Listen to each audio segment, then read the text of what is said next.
Assalamualaikum warahmatullahi wabarakatuh. Alhamdulillahirrabbilalamin. Puji syukur kita ucapkan kepada Allah Subhanahu wa Ta'ala. Salawat beserta salam tak lupa tercurahkan kepada Nabi Muhammad SAW. Baik, sebelumnya saya akan memperkenalkan pemateri dari kelompok 9, yaitu saya sendiri, Yona Cintia Wiliza, Miftahul Makfirah, dan Zulhamidi. Dan kelompok 9 ini akan mempresentasikan makalah yang berjudul Sejarah Penyebaran Islam di Indonesia. Yang pertama yaitu penyebaran Islam di Pulau Jawa. Ciri masyarakat Jawa adalah berketuhanan. Suku bangsa Jawa sejak masa prasejarah telah memiliki kepercayaan animisme dan dinamisme. Animisme yaitu suatu kepercayaan tentang adanya roh atau jiwa pada benda-benda, tumbuh-tumbuhan, hewan, dan juga pada manusia itu sendiri. Dinamisme yaitu kepercayaan bahwa apa yang telah mereka bangun adalah hasil dari adaptasi pergulatan dengan alam. Kekuatan alam disadari merupakan penentu dari kehidupan seluruhnya. Paham animisme dianggap sebagai pilar pengenalan Tuhan.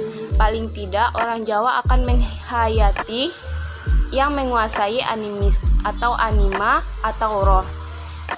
Salah satu getaran yang sering memojokkan orang Jawa adalah paham animisme. Animisme Jawa adalah agama asli. Agama ini ada sejak orang Jawa mengenal siapa Tuhan dan alam sekitarnya. Pengenalan Tuhan tentu diawali dengan proses panjang yang disebut laku. Sayangnya, di negeri ini masih ada anggapan minir terhadap paham animisme. Masuknya Islam di Jawa sampai sekarang masih menimbulkan hasil telaah yang sangat beragam. Misalnya, bentuk artefak kita dapatkan bukti-bukti dalam berbagai bentuk. Yang pertama yaitu makam. Bukti sejarah yang paling faktual barangkali adalah ditemukannya batu nisan kubur Fatimah binti Maimun di Leran Gresik yang berangkat tahun 475 Hijriah. Mokyute seperti dikutip Sartono Kardirjo mengatakan bahwa batu nisan itu merupakan bukti yang konkret bagi kedatangan Islam di Jawa. Yang kedua yaitu masjid. Sumber sejarah dalam bentuk arkeologi yang merupakan masjid juga banyak ditemukan di Jawa. Berdirinya sebuah masjid di suatu wilayah akan merupakan petunjuk adanya muslim di wilayah tersebut.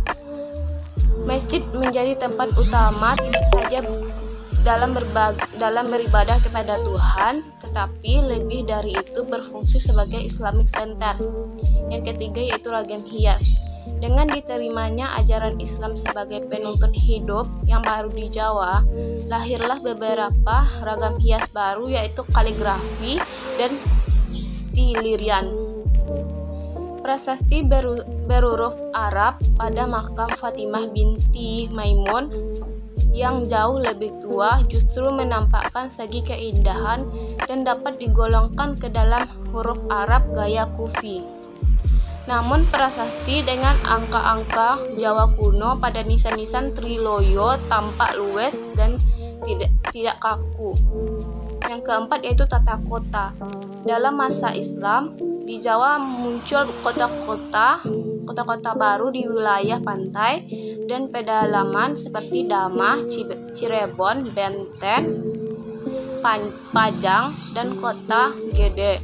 Kota-kota itu ada yang masih hidup terus, ada pula yang sudah mati dan tidak berbekas lagi. Lanjut materi yang kedua yaitu penyebaran Islam di Pulau Sumatera. Islam masuk ke Sumatera pada abad ke-7 Masehi, yang pada waktu itu di Sumatera telah berdiri kerajaan Buddha di Sriwijaya 683 sampai 1030 Masehi, yang menjadikan Islam masuk ke daerah itu sedikit mengalami kesulitan. Dan pada waktu itu, kerajaan Sriwijaya mendapat serbuan dari India, maka kesempatan itu digunakan untuk menyebarkan Islam bagi daerah-daerah. Islam di Sumatera khususnya Aceh dipercaya sebagai cikal bakal penyebaran Islam di Nusantara. Penyebaran Islam dilakukan oleh para saudagar Arab yang hilir mudik berdagang dari Mesir, Persia, Gujarat ke Cina melalui Barus Mansur yang dipastikan terletak di ujung barat Pulau Sumatera. Adalah Barus yang disinyalir sebagai perkampungan Islam tertua di Nusantara. Di sini ditemukan sebuah makam kuno di kompleks pemakaman Mahligai Barus. Di batu nisannya tertulis bahwa Syekh Rukunuddin wafat pada tahun 672 Masehi, dan terdapat pula makam Syekh Usuluddin yang panjangnya kira-kira 7 meter.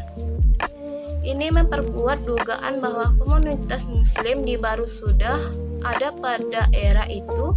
Para pembawa Islam datang langsung dari semenanjung Arabia yang merupakan utusan resmi khalifah atau para pedagang Islam yang memang memiliki hubungan perdagangan dengan Aceh sebagai daerah persinggahan dalam perjalanan menuju Cina, hubungan yang sudah terbina sejak lama, yang melahirkan asimilasi keturunan Arab Aceh di sekitar pesisir ujung Pulau Sumatera yang telah memudahkan penyiaran Islam.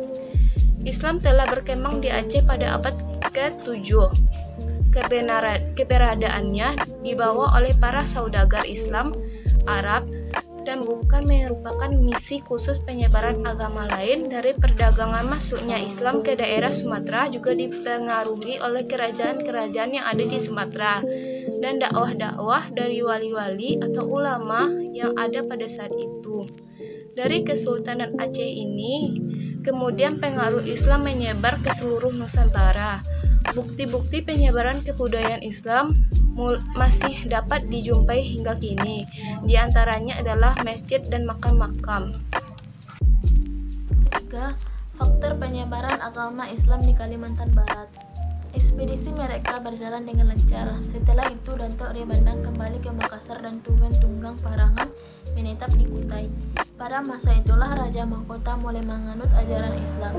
Selain daerah ini, Islam juga datang dari arah timur yang dibawa oleh pedagang Bugis Makassar.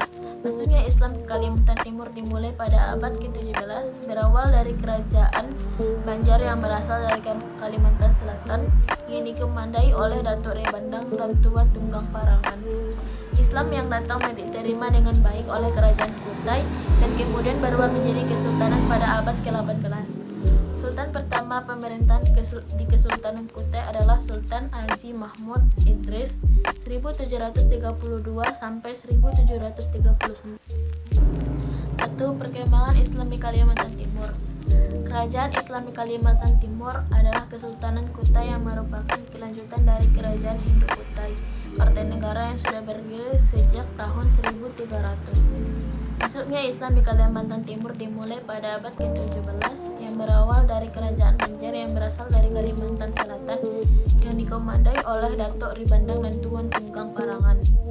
Perkembangan agama Islam di Kalimantan Timur pada saat itu, Kesultanan Kutai tampil sebagai daerah maritim yang memiliki armada pelayaran yang meramaikan perdagangan.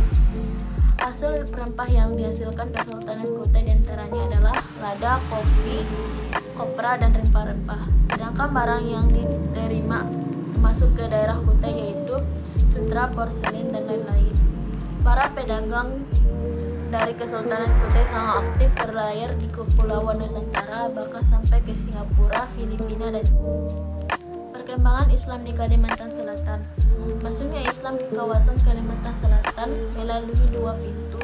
Yang pertama, Islam masuk melalui Selat Malaka melalui transaksi dan komunikasi perdagangan.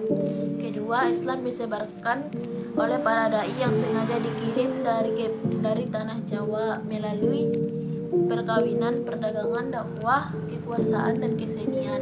Penyebaran Islam di Sulawesi. Sulawesi salah satu destinasi wisata yang memiliki kekayaan lokal, baik sejarah, kebudayaan, dan alamnya.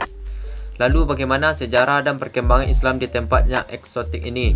Berikut ulasannya. Kronologi dan perkembangan Islam di Sulawesi masih membutuhkan pengkajian yang mendalam agar sejarahnya lebih objektif. Kehadiran budaya Islam pertama kali di kerajaan Goa jauh sebelum diterima agama Islam sebagai agama resmi kerajaan.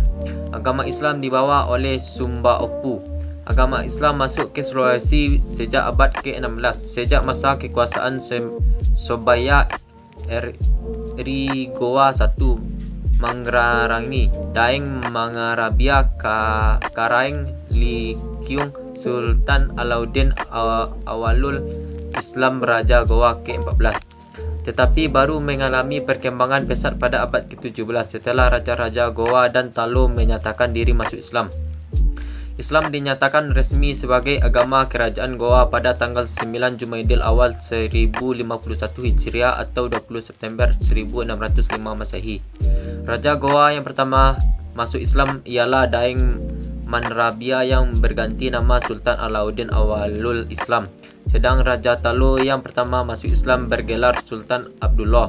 Di antara para mabligh yang banyak berjasa dalam menyebarkan dan mengembangkan agama Islam di Sulawesi yaitu Khatib Tunggal Datuk Ri Bandang, Datuk Patimang, Datuk Ri Tiro, dan Sheikh Yusuf Tajul Kalwati Tuanta Semalaka. Dakwah Islamiyah di Sulawesi berkembang terus sampai ke daerah kerajaan Bugis, Wojo, Supeng, Sindereng, dan lain-lain.